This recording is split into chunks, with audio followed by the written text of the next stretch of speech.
Hello, everyone. Welcome, welcome.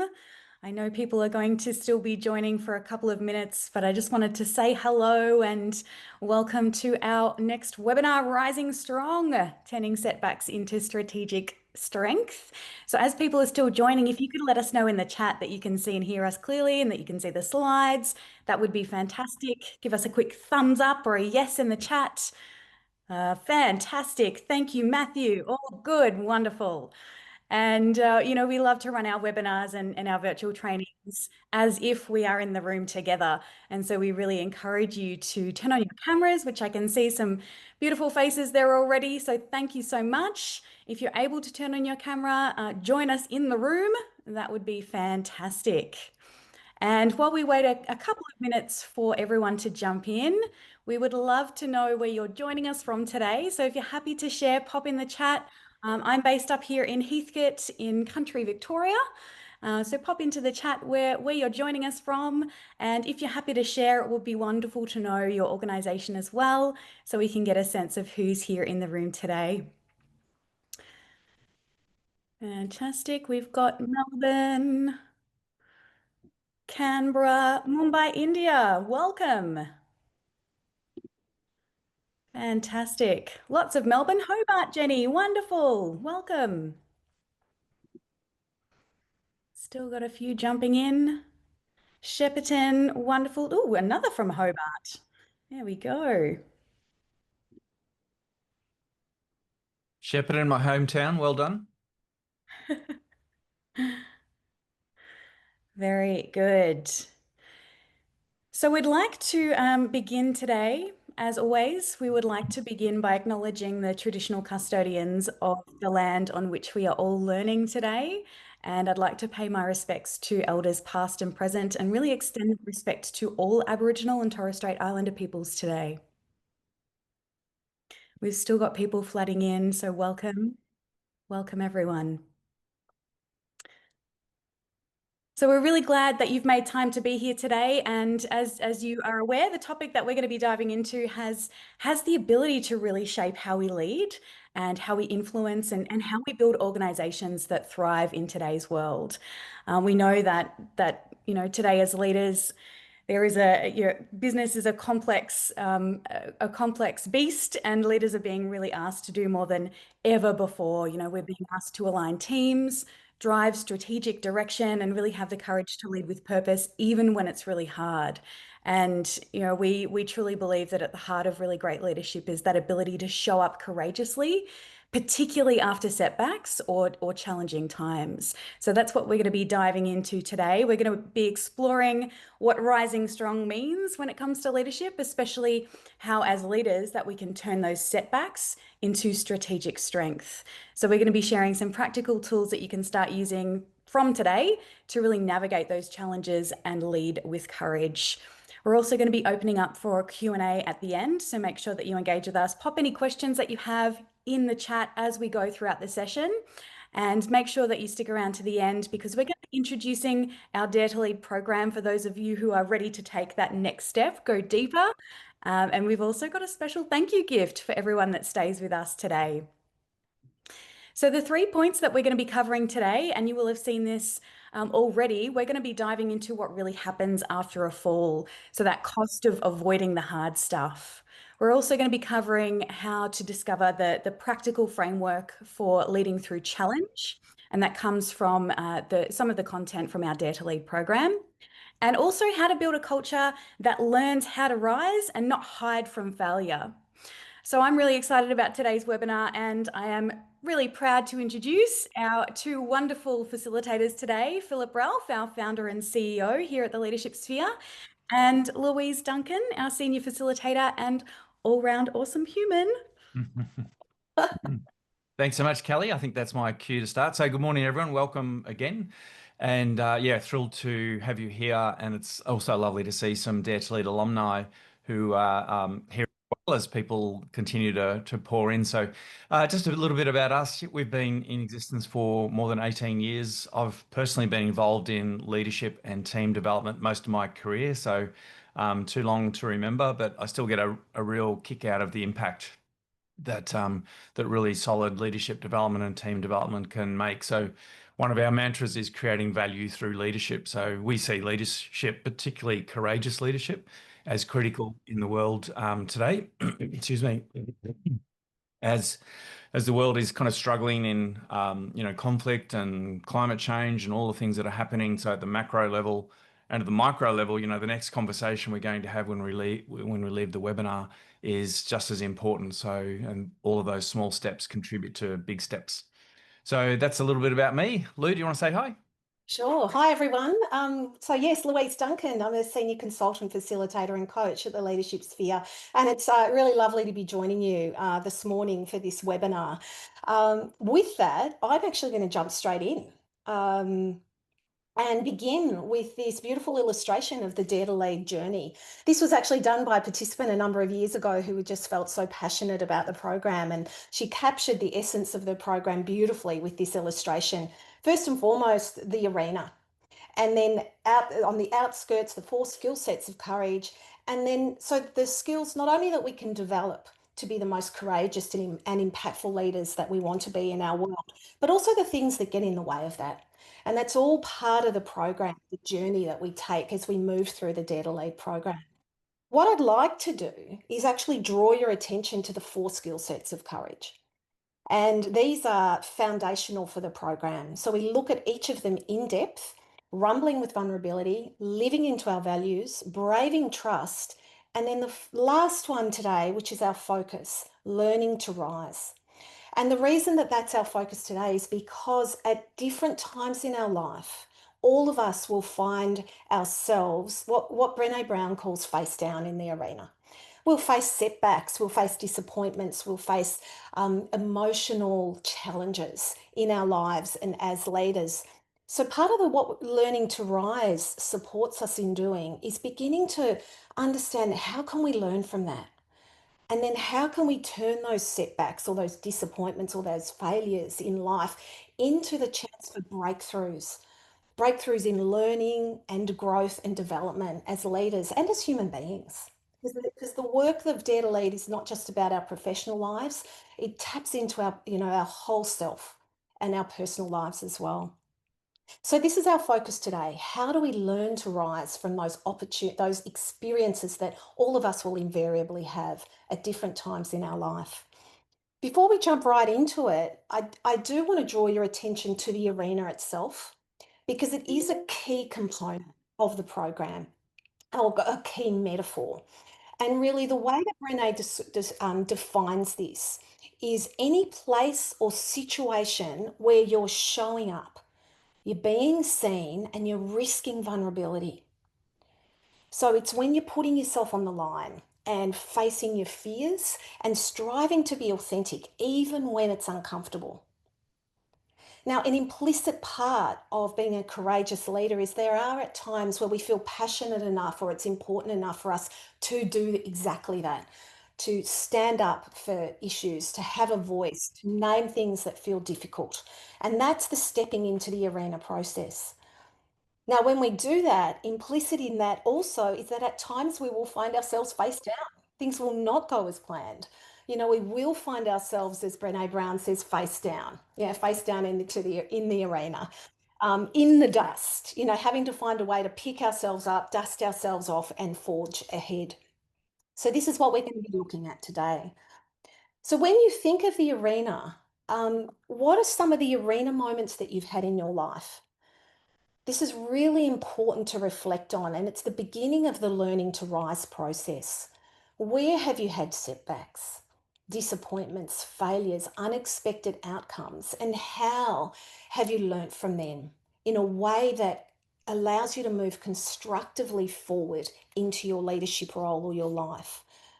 For me, when I think of a key arena moment was about 5 or 6 years ago. I was in a volunteer position. I went into a very difficult conversation, underprepared, and it went very, very badly. So I not only found myself face down in the arena, I feel like I was kicked out of the arena. I was in the dust, and I wanted to just retreat into my cave. I thought that could not have gone any worse. So part of the learning to rise was how do I take the learning from that in a way that I can harness and grow and find breakthroughs in who I can be as a leader. And we're going to come back to that towards the end of the session. But Phil, I'd love to ask you, what's an arena moment that comes to mind for you? Sorry to Mm. put you on the spot. Oh, that's right. I don't know why I'm smiling because the arena moments aren't necessarily pleasant, but I just encourage people to be thinking about their own as well before I think about an example. But whilst this is a webinar, we'd love for you to engage in that process as well as we go through the Rising Strong process. One stands out to mind for me. I was working with a insolvency partnership, so I was working with the top 25 partners, and I had been using a particular facilitation technique, which I also, refined. I went over to Harvard for a little while, worked with Heifetz and Linsky, which is one of their kind of core facilitation techniques called case in point. Some of you may be aware of it, but it's pretty much where you subvert all the normal norms and approaches to facilitation. It definitely kicks up the temperature in the room, and as a facilitator, hold that. Whilst I was embracing that process, the CEO couldn't stand the heat and basically threw me under the bus, even though I'd contracted with him about what the process was going to be about. And of course, I lost the group immediately and never worked with them again. So, yeah, that's definitely a face down in the arena moment. And I'll share some of my learnings later on in the webinar. Yeah, thanks, Phil.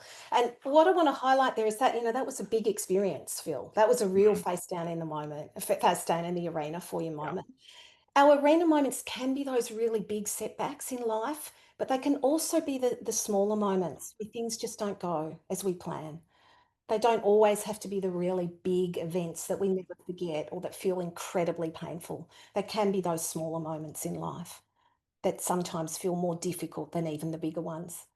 So I just want to give you, because this is we hope that encourage you to participate in this webinar this morning. I'd just like to give you 60 seconds just to jot down a note or two. What's an arena moment that comes to mind for you?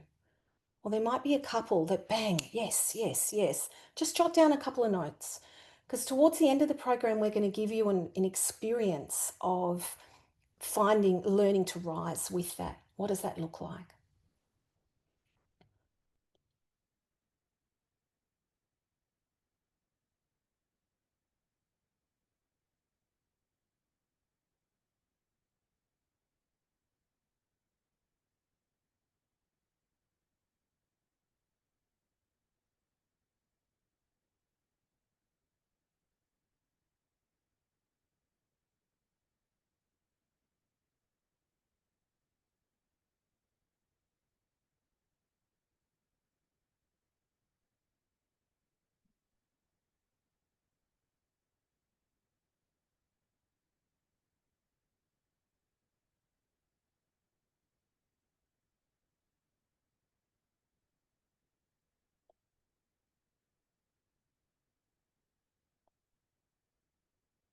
Okay.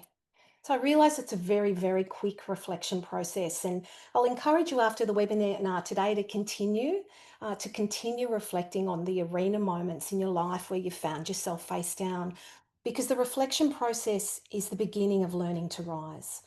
Only through reflection can we actively learn from our experiences in life and find a different way forward, take that learning into our lives. So Phil's going to talk more specifically now to the components of how learning to rise breaks down. Over to you, Phil. Yep. Thanks, Lou. And so, yeah, the learning to rise process, or rising strong, as Brené talks about it, is to rise from our falls, overcome our mistakes, and face into the hurt that may have come as a result of that incident. So we come out with more wisdom, or to use Brené's terms, more wholeheartedness. And so to get there, her research showed that there's a specific sequence that those who are really good at this process did, and that's what we can see through the learning to rise process. So when something hard happens, emotion drives us, not thinking and behavior like we like to think that we're rational beings. It's the emotion that is actually driving us, and it's the emotion that actually can hook us which we'll look at in more detail shortly. So the reckoning process is really recognizing what the emotion is and getting curious about what I'm feeling and why am I feeling that. Who's ever heard of dead reckoning? It's a funny term. Just raise your hand. Yep, a couple of people. Thanks, Heather. So dead reckoning, when I learnt to fly planes many, many years ago in my early 20s, one of the first things we learnt in navigation was dead reckoning. This was before GPS, right? Put the ruler down, lay in the forecast winds, and then offset the nose of the aircraft, depending on the wind, to get from point A to point B. The most important thing about dead reckoning, as it's called in aviation, is knowing where we are. And so that's what reckoning is about. Where are we? What emotions am I feeling right now? And why am I feeling those? So that's the first part. The second part is then the rumble, owning our story and rumbling with ourselves and potentially other people, but getting honest about our stories that we're making up, and the struggle and the challenges, but particularly really examining what are the assumptions that I'm making, determine what's truth, what's self-protection, and what needs to change if we want to lead more wholehearted lives. And Brené talks about SFDs, or shitty first draft, as a way to really lay out the story we're telling ourselves. I really like the phrase, don't believe everything you think. And so the shitty first draft, or SFD, is really about laying it out on a piece of paper or typing it out and really examining our story and understanding that most of it, or a lot of it, will probably be myth or things that we've just made up. And there's many examples in history, and also probably every day at work, where we make up stories and we hold on to that truth regardless of evidence that might be demonstrated to us. It's so powerful. And then finally, the revolution, which is really about writing a new ending to our story. So based on the key learnings, based on what we went and found out and who we spoke to and the assumptions we challenged ourselves about, what is the new story that we're going to write? And to use Brené's term again, the author of our story, what would that look like? How am I going to show up in a different way or a better way? Or how do I understand the situation more effectively? And so one of the essential leadership skills uh, is to have that emotional literacy. And if we don't have that emotional literacy, then we're likely to get stuck in shame or defensiveness or blame or withdrawal. So how do we become grounded emotionally, and then we can build trust and relationships as we go forward? Brené has a really lovely quote around this. So when we deny our stories, they define us. When we own our stories, we get to write the ending. And so that's what this reckoning process is, or the rising strong process, is about: understanding what we're feeling, understand why we're feeling that and the story we're making up, and then how do we craft a new way forward, uh, either in this circumstance or for the next circumstance. So let's have a quick look at getting emotionally hooked. And this is the first part. So the reckoning, getting curious about our emotions and our responses. So the learning to rise process recognizes, asks us to recognize when we've been hooked by emotions. So how do we know when emotions grab us? Maybe just pop in the chat. How do you know when you're being triggered or something is rising up in you? So for me, I normally feel hot, and generally it's in my face. So, we can physically feel it. We can start thinking about things. We can start doing things and acting on that based on the story that we've effectively made up. So yeah, just pop in the chat box. Feel tight in my throat. Yeah. Thank you. Dizziness and hyperventilation. Thanks, Strada. Heart and heat. Tingly. Heart beating fast, shaking. Feel tense in my shoulders. What's a softer word for outrage? Thanks, Catherine. Nicole responding reactively rather than in measured, planned way. Awesome. Similar to you, Phil. Yeah, Janelle, thank you. Yeah, so these symptoms, or these physiological responses we have, are normally all too familiar to us, and we really understand them and know them well. So that's the first part. What are we feeling, and why are we feeling it? And so part of the emotional literacy process that we go through in Dare to Lead is then to understand, well, how do we deal with that emotion? For some of us, we might just swallow it. And for others, the strategies which we deploy, and sometimes without much consciousness around it. So offloading hurt describes the various unproductive ways that we manage or discharge the emotion. And you can see some of the ones that we cover in the program there. So chandeliering is that suppressing or swallowing our emotions until something, very small triggers us, and bang, we jump up and explode and hang on to the chandelier. So hence chandeliering. Or we can bounce hurt, so we deflect it to other people, and sometimes those we love the most can be the recipient or the victim of us deflecting and bouncing hurt. Numbing is about using substances. It's about over engaging in work, screen time, or other distractions to avoid discomfort. Stockpiling, so these are similar but different. Internalizing hurt or resentment over time, and then there's a breakdown or some kind of explosion. High centered, so if you think about those in the country or have ever driven on a dirt road, when the center part of the road is really high and sometimes the car can get stuck. So high centered is referring to getting stuck in a moment of emotional discomfort and not being able to move forward or backwards for that matter. And then fake nice, and we've probably all experienced this. We've probably all done it. We've all probably deployed this strategy. So we avoid discomfort by pretending that everything's fine or being nice to the person who, we have some kind of challenge or issue with. So understanding how we get hooked in the learning to rise process is a critical part of the process in terms of being able to be resilient and, pick ourselves up from those moments in the arena.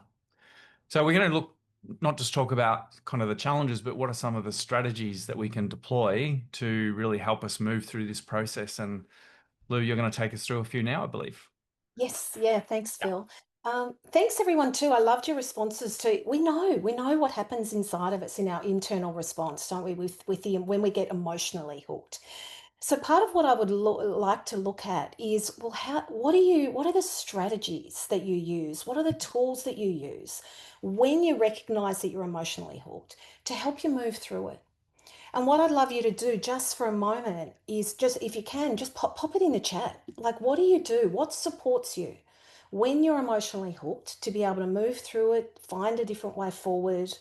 For me, it's absolutely exercise. Like, I need to get for a walk or, do something, help the emotion move. But there's so many others. What do you use when, fresh air? Yes. Yeah, absolutely. Talk to someone. Yeah. Debrief with a trust. Yes. Take time out. Great. Yep. Maybe with a different viewpoint to mine. I love it. It's changing perspective. We're going to talk about this. Time out, take action on the issue. Yeah, walk in nature. Have a venting friend. Yes, great. Love that. I just need to vent. Yeah, we frame it up beautifully. Change of environment, fresh air. Fantastic. Yeah, air and music. Ask ChatGPT to comfort me. It's a Right. reality, isn't it? It's scary nowadays, what's happening out there. Yeah, it's great with all the friends. Yeah, fantastic. Yeah, great. So these are all fantastic tools. And really what it's addressing is that we are physical beings. Emotion, by the very nature of it, wants to move. So we need to be able to find ways to allow that. And all those strategies that you're talking about, we do it unconsciously. We just find a way to be able to support ourselves in that. And they're really important to part of the learning to rise, to be able to have a suite of strategies that support us in those moments. Sometimes when we're emotionally hooked, it's easier to sort of move on from than others. So what's a range of tools that we can use? I'm going to introduce you to a couple or talk about a couple of those. But before I do, what I'd also like to just name is what actually happens for us physiologically when we are hooked by emotion. And this is really important to understand because it also allows us to find a different way forward. Because when we go through something emotionally challenging, a setback, a disappointment, things don't turn out the way that we would like them to, we have this deep, archaic Hello. physiological response. It's called the amygdala hijack. And it's basically the fight, flight, freeze response. Yeah. So it's that deep survival response that doesn't understand, can't perceive the difference between an actual threat to our survival and, a setback, a disappointment, a failure, a difficult conversation. It responds in the same way. And when that happens, when we're in the fight, flight, freeze, we react quickly because that's the survival response. We react quickly without thinking. When our flight, freeze kicks in, our thinking, Brené Brown says it's like our emotional response moves to the driver's seat and our thinking moves to the back seat and sort of hanging on for dear life. Yeah. So what we want to do is we want to be able to create the opportunity for our thinking to catch up. When we do that, we can then, instead of responding reactively in the moment without thinking, we can begin to find a different, more conscious way to move forward. We can choose our response. And that's the pause button. How do we create space in a way that allows us to choose a more constructive way forward? There are a number of authors who talk about this. Viktor Frankl talks about it beautifully in his book, Man's Search for Meaning, in the most tragic and heartbreaking circumstances that anyone could survive. Stephen Covey also talks about it in 7 Habits of Highly Effective People. So there's a lot out there. How do we create the space so that we can choose our response in a way that supports us and supports our relationships, those around us, ourselves, our teams, and our lives in general? Because when we are reactive in our world, it can often have damaging effects to our relationships, situations, and just make things messier. So it's important to be able to understand this because we can work with it actively. We can practice the pause button. And a lot of the tools that you've already mentioned around how you reckon with emotion, when you manage yourselves when you're hooked by emotion, that's exactly what you're doing is you're hitting the pause, you're creating space. And this is when we do this, and Nicole, I think you mentioned it helps create a different perspective. It helps open up your understanding in different ways. And from that place, we can also begin to develop empathy. And empathy is a key component of learning to rise. It's a key component of daring leadership, of brave leadership. When we practice empathy, that also supports us to choose a more constructive way forward. So throughout Dare to Lead, what we also look at, and Brené spends quite a bit of time, is looking at Theresa Wiseman's attributes of empathy. So we're talking about how do we open up perspective and develop deeper understanding, think more broadly, move out of that fight, flight, freeze, and have a more broad understanding of what's happening for ourselves and others and in the situation. We can stay out of judgment. When we move into judgment, what we do is we shut down the capacity to learn and to see things differently. And what Phil was talking about before is that, that gets us stuck in the story. It gets us stuck in where we're at instead of being able to find a more productive way forward. Recognizing emotion, as we've been talking about, that's the developing of self-awareness. It's key to leadership and the commitment to keep practicing that. Communicating then, finding a way to find the words and take that into relationship. And then the last one's mindfulness. Does anyone practice mindfulness? Yeah, couple of nods there. Yeah. Mindfulness is something that we look at as a particular tool in the learning to rise process. And this is the definition that we use in Dare to Lead. It's about maintaining that moment-to-moment awareness of our internal response. What's happening inside of us, the fight, flight, freeze response, the emotions that come up, how we get hooked, and then also what's happening around us. And then it's also that staying around working with a non-judgment. It's like, this is what's happening. How else can I see this? What else can I learn here? So it's about opening up our understanding, not hooking ourselves into a particular way of seeing something. And then that final one is staying in the present moment, not getting lost in the past, not getting lost in the future or projecting out, but what is actually happening here and now in ourselves and with others in this situation. Brené Brown, when she talks about mindfulness, she said she learned the most about it, not only from meditation leaders, mindfulness practitioners, and yoga teachers, but also from the opposite end of the spectrum, from first responders, from elite athletes, yeah, from soldiers where focus was absolutely essential to what they were doing. Mindfulness supports us in building this capacity for focus in any given moment. And it's so needed in our world that is more and more distracted than ever. How can we develop that as leaders for the benefit of who we want to be as a leader and in our lives? So, mindfulness is one of the key tools. And the other one that we look at is breath. And some of you mentioned this in the chat, around getting out fresh air, walking, breath. Has anybody used tactical breathing or square breathing before? Yeah, lots of nods. Yeah. Would anyone feel comfortable sharing what's their experience? What happens for them when they use the square breathing or the tactical breathing? What do you notice? Box breathing. Yeah.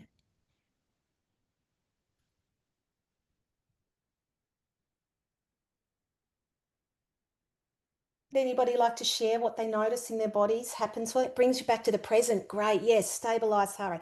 Regaining control. Absolutely. Yes. Thank you. Yeah. It's a really simple tool. It can take 20 seconds. Yeah. Create space. Absolutely. And in fact, that space, as quick as that, that's what allows our thinking to catch up. It can be so quick. We don't need a lot of time for the physiological response for our thinking to catch up. So thank you. That's absolutely right. What I'm going to do now is actually hand you back to Phil because a few seconds of time out. Yeah, thank you, Gay. I'm going to hand you back to Phil because these are the tools that we utilize in the learning to rise process. But then we need to actually work actively on, okay, how do we rewrite our story? What does that look like? How do we take the setbacks actively as learning forward into our lives? Over to you, Phil. Thanks, Lou. Yeah, it's so important, isn't it? I sometimes wish my mouth had a rewind button. And I think some of these tools where we can just pause, breathe, and think, so move back into our neocortex rather than the reactive, primitive part of our brain. Yeah, it can save relationships, it can save marriages, it can save some pretty devastating results when we don't necessarily just pause for that moment and take a broader perspective and demonstrate some of the things we've been talking about, such as empathy. So the last part of the Rising Strong process is the revolution. And as I mentioned just briefly earlier, we've gone through the reckoning, which is all about recognizing and engaging with the emotion, like why am I feeling this? The rumble, which is about really thinking about the story and the story I make up. And we are meaning makers as human beings, and our brains are absolutely wired for conclusion. And so, if there's gaps in the facts or gaps in the story, the brain, either consciously or subconsciously, will just fill those gaps. And often those gaps are erroneous or myths or just simply not true. And I mentioned earlier about some of the big things that have happened in history, which show just how rigid and fixed and the flaws in humans' thinking can be devastating over time. And just a couple of quick examples. And those who have been in Dare to Lead have probably heard me talk about this story, but bloodletting is an interesting example from primitive times. Does anybody want to hazard a guess what bloodletting is or know what bloodletting is? And you can put in the chat box or you can unmute yourself and speak up. Bloodletting sounds pretty horrible, doesn't it? Any thoughts at all?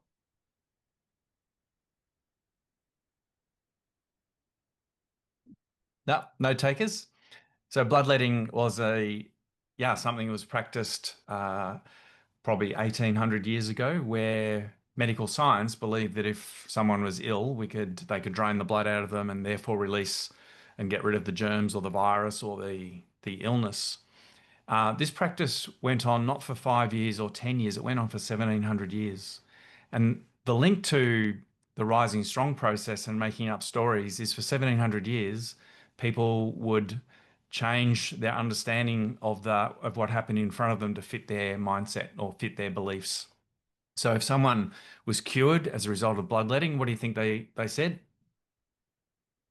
bloodletting, really effective strategy.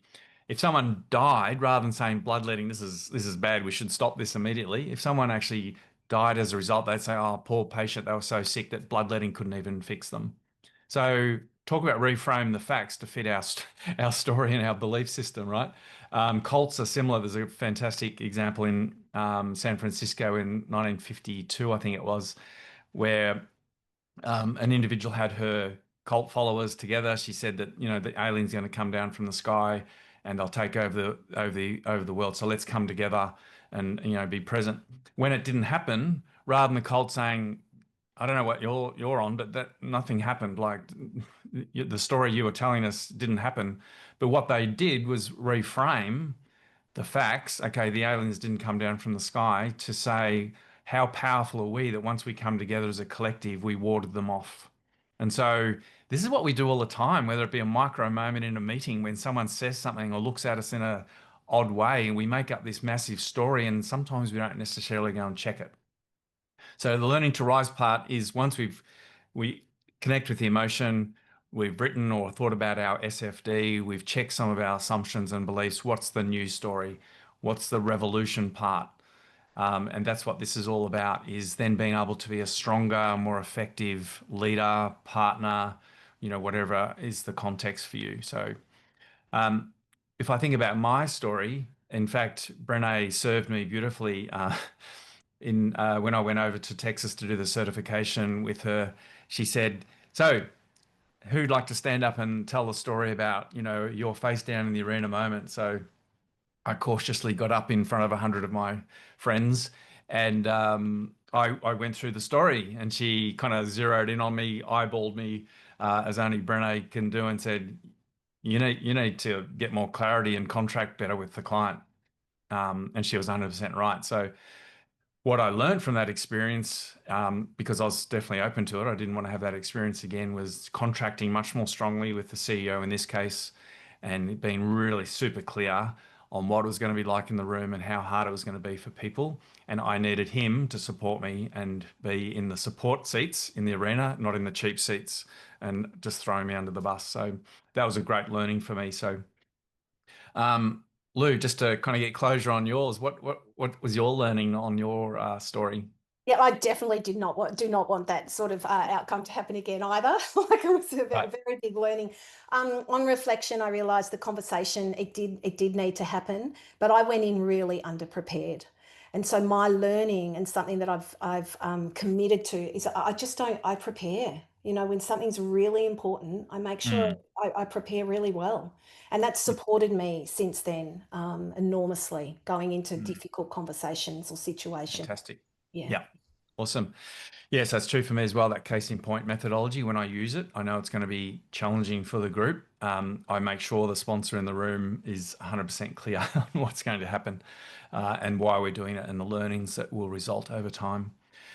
So, look, I'll just give you a moment. Some of you may have been following along, and some of you may have, been able to think about a face down in the arena moment. But we did want to make this as high learning as possible, not just about content.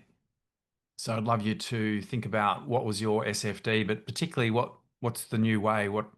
What's your rising strong, the revolution part for you? What's the commitment you've made to yourself to show up in a different way, which will help you move forward and potentially even avoid those situations? And I'd love to hear someone, if they want to unmute, or please feel free to put it in the chat. And I know we haven't given you much time in the Dare to Lead program. This is a 3-hour session ordinarily, so we're fast tracking you. But love to hear just even one example. So I'll just give you a moment to reflect on that.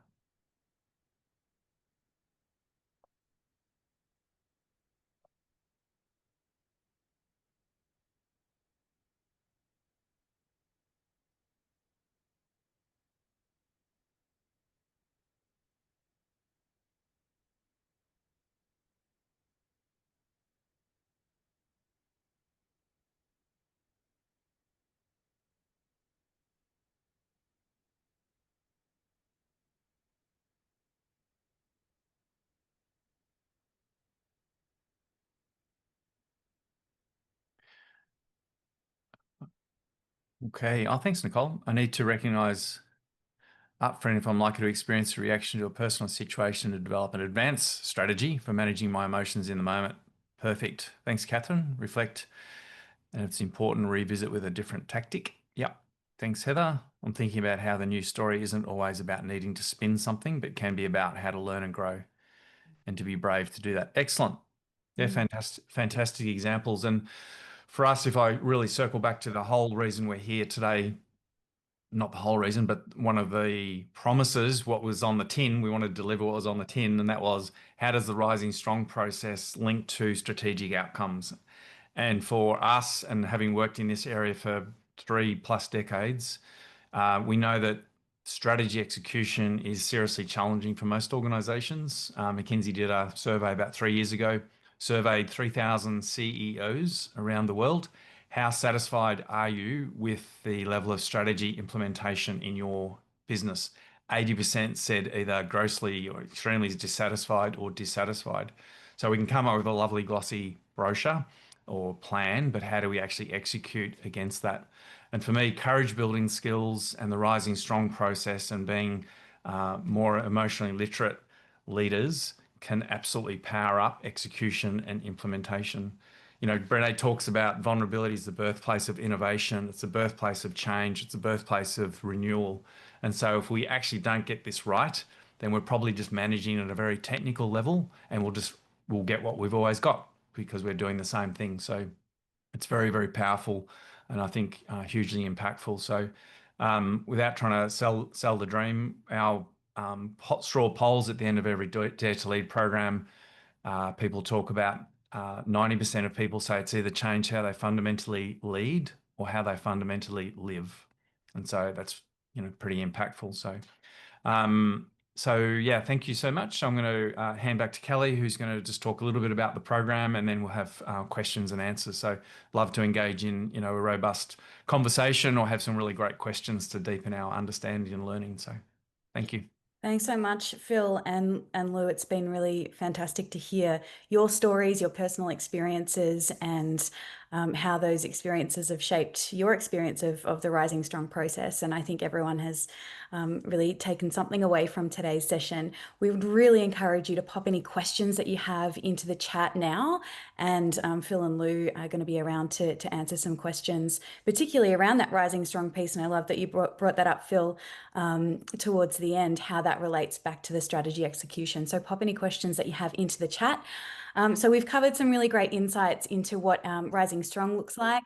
I'm going to give you a quick overview of what the Dare to Lead program looks like. And I know that we've got some alumni of the Dare to Lead program in the room today. So would encourage those of you who have already completed the program to come along to our advanced program. And we've actually got a wait list, which I'm just going to pop into the chat there. If you have done the Dare to Lead program already, we would love for you to sign up for the wait list for our advanced program. But I firstly wanted to touch on our human-centered leadership excellence model, and I think it aligns beautifully with the core concepts of Dare to Lead. And as Brené Brown says, who we are is how we lead. And our model starts really from within and from leading self, because we believe that transformational leadership really starts from within, as this discussion has been today. And so our leadership excellence model really builds outwards from that leading self piece through to leading teams, leading people, and influencing others, and then that driving organizational change piece, no matter what your title is. And this is all grounded through human-centered leadership and those elements of vulnerability and trust and connection that really sit at the heart of the Dare to Lead program. And so we know that in today's world, leaders are facing more complex challenges, more pressure, more change than ever before. And that is truly why the Dare to Lead program exists. It's designed to help you to navigate that uncertainty with confidence, not by pretending to have all the answers or, faking it till you make it, but to really build that self-awareness, the emotional intelligence, and that courage all these elements are so essential for leaders today. And so through this program, you get to learn about the tools like Phil and Lou have shared today, some of these tools to help you develop that resilience and how to lead those tough conversations with clarity and empathy. And even more than that, it's how to build a culture around trust and accountability, even when things feel like they're really uncertain or the stakes are really high. So if you can relate to any of these elements on the screen here, navigating uncertainty with confidence, if you want to enhance that self-awareness and emotional intelligence, if you want to develop your courage as a leader, this is something that you could look into. So who is the program designed for? This is incredible because my wish would be that every single person in the world could attend this program because we truly desperately need more courageous leaders out there today.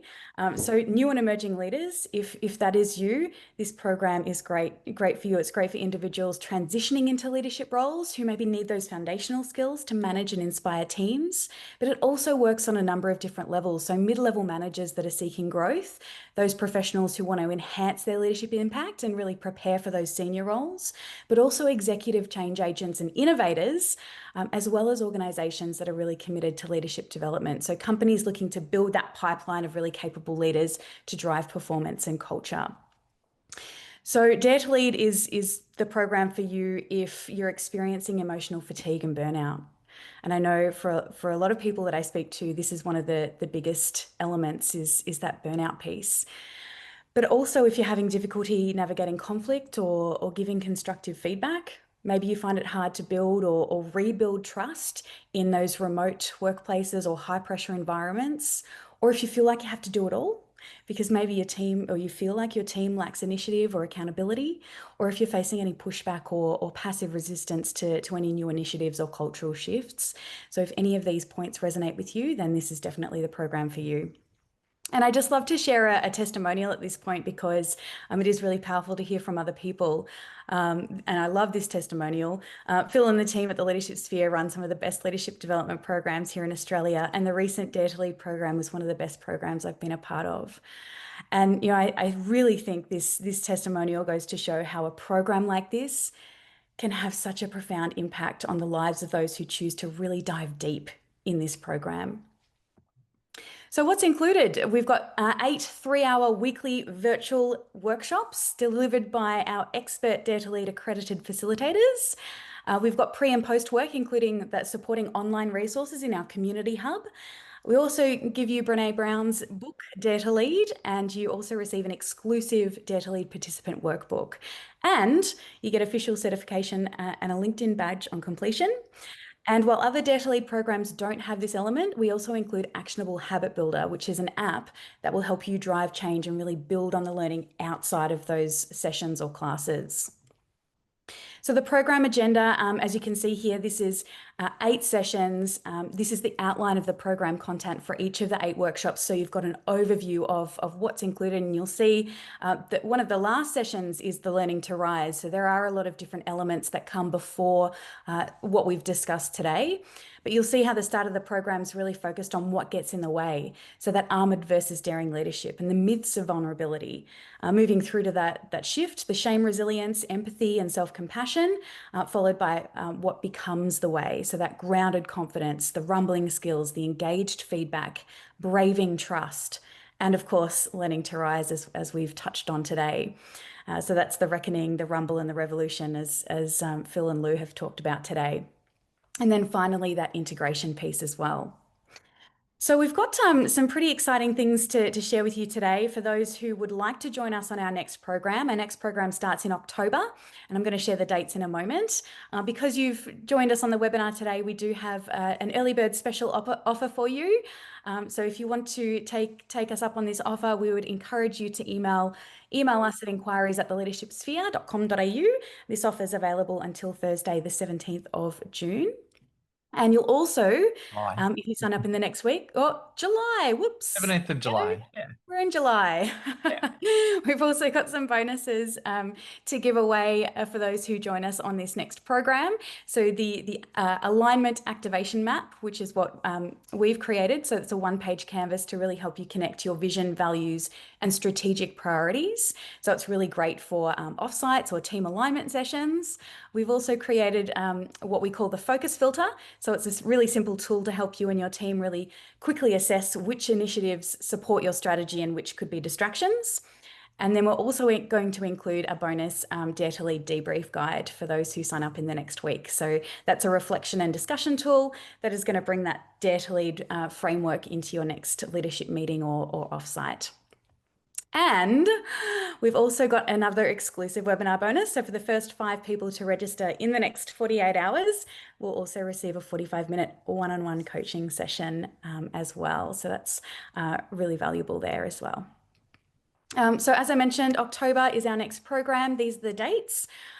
We would love for you to join us. If you would also like to speak with us about an in-house program, that is definitely something that we offer. So reach out. We'd be happy to talk about how we can bring Dare to Lead into your organization. But if you are ready to take that next step in your leadership journey, we'd love to have you in our Dare to Lead program. And finally, I just wanted to give you an overview of our broader development streams in terms of what we offer from a leadership sphere perspective. It's not just Dare to Lead.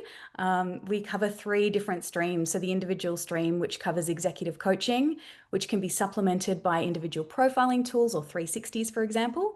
The team element, so we work a lot with top teams, as Phil's mentioned, I believe already, executive teams, leadership teams, and we work with them with our high-performing teams program and Diagnostic Connect, which is our proprietary team diagnostic tool. And then we also have organisational excellence. Oh, you want to jump in there, Phil? No, you finish. I was just going to respond to a question in the chat. Sorry, I thought you'd finished. We're nearly there. No, just I was that just going to if mention. you finished on this slide and then we can go to the question. Yeah. Yeah, absolutely. Organisational excellence, which really centres around that whole of systems approach to culture change. So we are going to jump into some Q&A. If you do have questions, dive in, Phil. So it's just about the advanced Dare to Lead. That's why I was jumping in early. When is that being planned for? I believe we have a wait list. Is that correct? We do have a wait list, yeah. So the advanced Dare to Lead the dates haven't been released as yet. So if you are interested, really encourage you to join the wait list. And we'll be releasing dates very soon. Do we have any other questions coming through in the chat? Feel free to jump off mute if you would like to ask a question.